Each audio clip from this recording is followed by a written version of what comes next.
Avez-vous déjà eu un souvenir si réel pour finalement découvrir qu'il était faux? Ce n'est pas juste un simple oubli. Bienvenue dans l'effet Mandela. Imaginez-vous vous souvenir clairement de la mort de Nelson Mandela en prison dans les années 80. Mais l'histoire dit qu'il a été libéré en 1990 et est décédé en 2013. Comment est-ce possible? L'effet Mandela est une expérience partagée d'un faux souvenir. Il ne s'agit pas d'une seule personne se trompant. Il s'agit d'un grand groupe de personnes, parfois même une majorité, partageant le même souvenir erroné. Prenez les Berenstain Bears. Beaucoup de gens jurent que ça s'écrivait Berenstein. Ou le logo de Fruit of the Loom. Certains se souviennent d'une corne d'abondance qui n'a jamais existé. Ce ne sont pas des incidents isolés. Les témoignages de l'effet Mandela sont partout. Ils vont des citations de films au logo de produits, en passant par des événements historiques. C'est comme si la réalité elle-même avait changé, laissant beaucoup de personnes avec un sentiment persistant de malaise. La question est, que se passe-t-il vraiment? S'agit-il de bugs dans la matrice? La preuve de la collision d'univers parallèles? Ou y a-t-il une explication plus terre-à-terre? Aussi fascinantes que soient ces possibilités, nous devons faire preuve de prudence. L'esprit humain est complexe, sujet aux erreurs et aux distorsions. Avant de sauter à des conclusions extraordinaires, nous devons examiner la science de la mémoire elle-même. Nos souvenirs ne sont pas des enregistrements parfaits du passé. Ce sont des reconstructions, reconstituées chaque fois que nous les rappelons. Ce processus est sujet aux erreurs. Nos cerveaux peuvent être influencés par divers facteurs menant à de faux souvenirs. L'un de ces facteurs est la suggestion. Entendre quelque chose de manière répétée, surtout d'une source fiable, peut implanter un faux souvenir. Imaginez un groupe d'amis se remémorant un événement d'enfance. Une personne se souvient mal d'un détail et bientôt, d'autres commencent à douter de leurs propres souvenirs. Ce renforcement social peut solidifier le faux souvenir dans l'esprit de chacun. Nos connaissances et croyances existantes jouent également un rôle. Nous avons tendance à combler les lacunes de nos souvenirs avec des informations qui correspondent à notre vision du monde. C'est ce qu'on appelle la confabulation. Par exemple, si nous croyons fermement à une théorie du complot particulière, nous pourrions mal nous souvenir des événements pour les aligner sur cette croyance. Un autre phénomène fascinant est la cryptomnésie. C'est lorsque nous attribuons à tort l'idée ou le souvenir de quelqu'un d'autre comme étant le nôtre. Nous pourrions entendre une histoire ou voir quelque chose dans un film et plus tard nous en souvenir comme d'une expérience personnelle. Nos esprits brouillent les frontières entre la réalité et la fiction.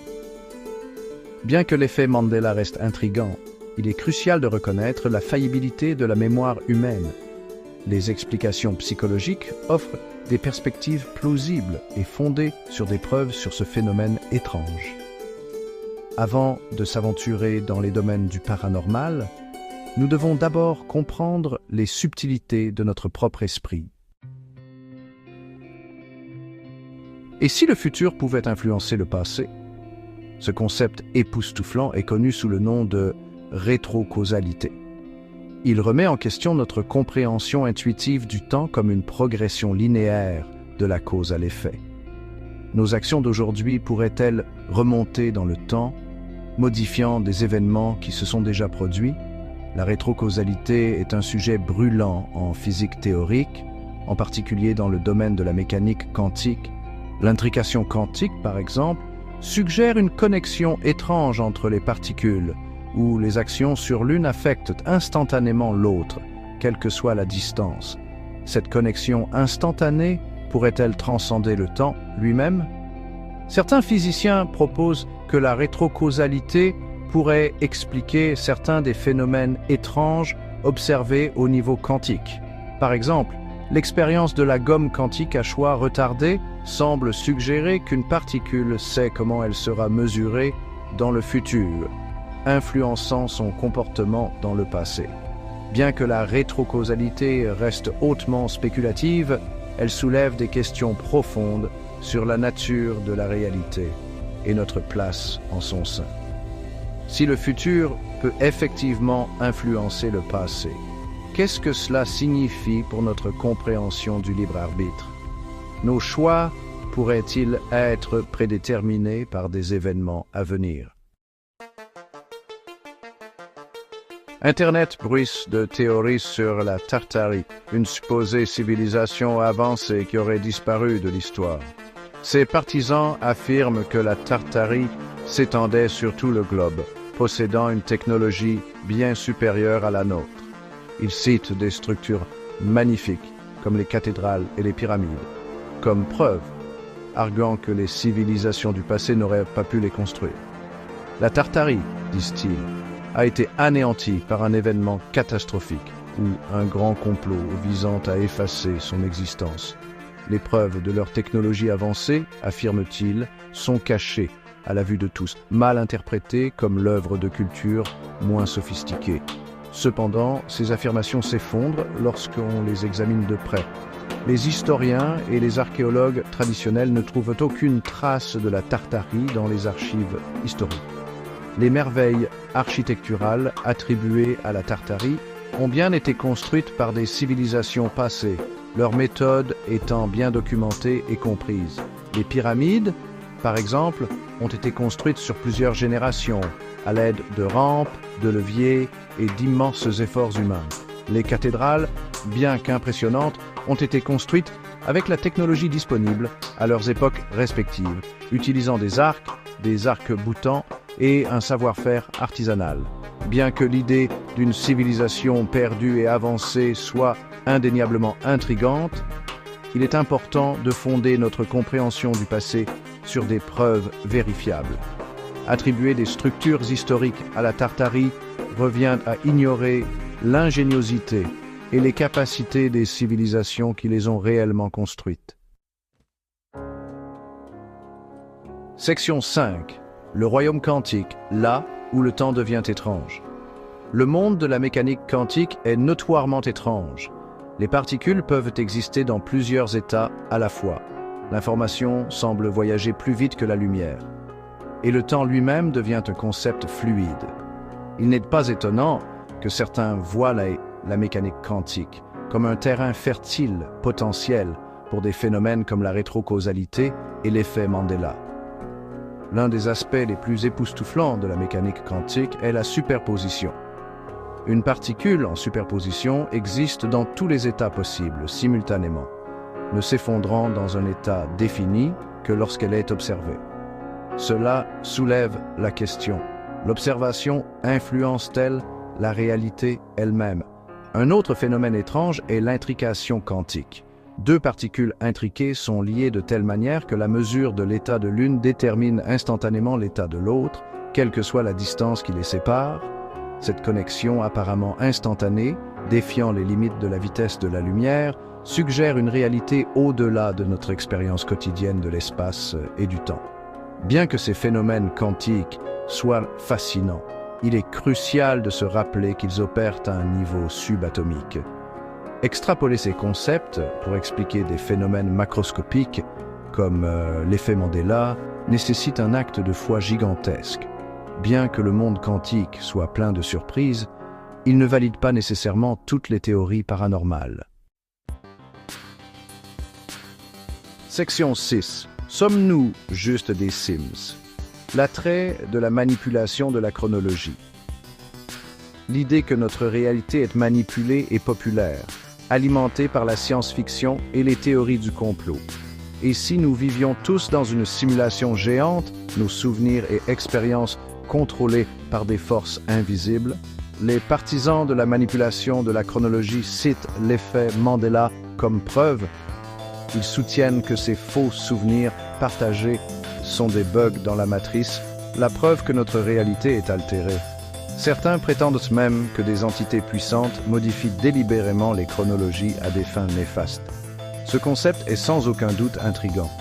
Il joue sur nos peurs les plus profondes et notre désir de contrôle dans un monde chaotique.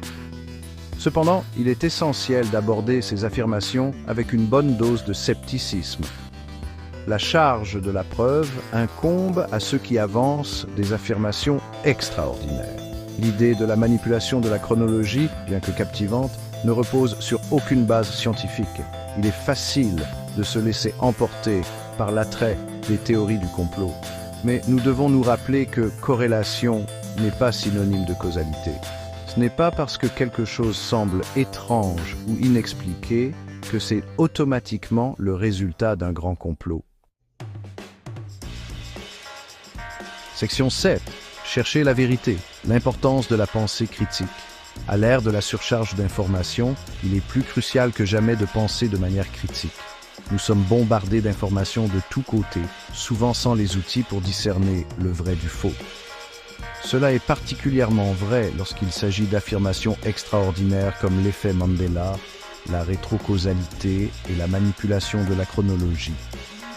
La pensée critique implique de tout remettre en question, de chercher des preuves et d'être ouvert à différentes perspectives.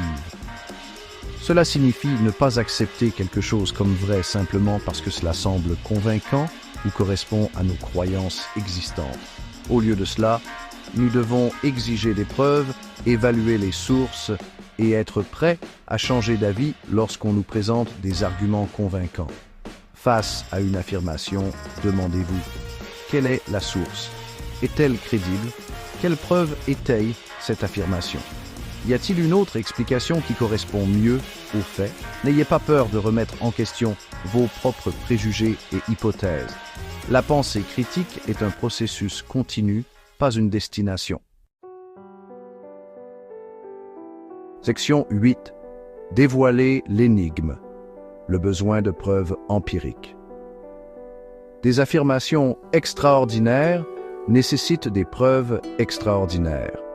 Cet adage, inventé par Carl Sagan, est une pierre angulaire de la recherche scientifique. Lorsqu'il s'agit de phénomènes qui remettent en question notre compréhension de la réalité, il ne suffit pas de s'appuyer sur des anecdotes, des spéculations ou des croyances personnelles. Nous avons besoin de preuves concrètes et vérifiables. Les preuves empiriques sont basées sur l'observation, l'expérimentation et l'analyse des données. C'est le fondement sur lequel se construit la connaissance scientifique. Bien que les preuves anecdotiques puissent être intrigantes, elles sont souvent subjectives, peu fiables et sujettes à des biais. Dans le cas de l'effet Mandela, par exemple, les explications psychologiques offrent des explications plausibles et fondées sur des preuves. Les faux souvenirs, la confabulation et la suggestion sont des phénomènes bien documentés qui peuvent expliquer les faux souvenirs partagés. Bien que la rétrocausalité et la manipulation de la chronologie restent des hypothèses intrigantes, elles manquent de preuves empiriques pour les étayer. Cela ne signifie pas que nous devons rejeter entièrement ces idées. La recherche scientifique se nourrit de questionnements, d'exploration et du repoussement des limites de la connaissance. Cependant, il est crucial de distinguer entre spéculation et théorie scientifique. Une théorie scientifique est une explication bien étayée d'un aspect du monde naturel, soutenue par un vaste ensemble de preuves. Section 9. Un univers de possibilités, adopter la curiosité et le scepticisme. L'univers est un endroit vaste et mystérieux, plein de merveilles, que nous commençons à peine à comprendre. L'esprit humain est naturellement attiré par l'inconnu, cherchant des réponses aux plus grandes questions de la vie. S'il est essentiel d'aborder les affirmations extraordinaires avec une bonne dose de scepticisme, nous devons également adopter la curiosité et un sens de l'émerveillement. L'effet Mandela, la rétrocausalité et la manipulation de la chronologie, bien que manquant de preuves scientifiques solides, nous invitent à remettre en question nos hypothèses sur la réalité. Ils nous rappellent que notre compréhension de l'univers est en constante évolution. Ce que nous croyons vrai aujourd'hui pourrait être prouvé faux demain. La clé est de trouver un équilibre entre curiosité et scepticisme. Nous devons rester ouverts aux nouvelles idées et possibilités, mais pas au détriment de la pensée critique et du raisonnement fondé sur des preuves. Explorons l'inconnu avec un sens de l'émerveillement mais exigeons également des preuves et abordons les affirmations extraordinaires avec un œil critique. L'univers est plein de mystères qui attendent d'être dévoilés. En adoptant à la fois la curiosité et le scepticisme, nous pouvons nous lancer dans un voyage de découverte, séparer les faits de la fiction et approfondir notre compréhension du cosmos et de notre place en son sein.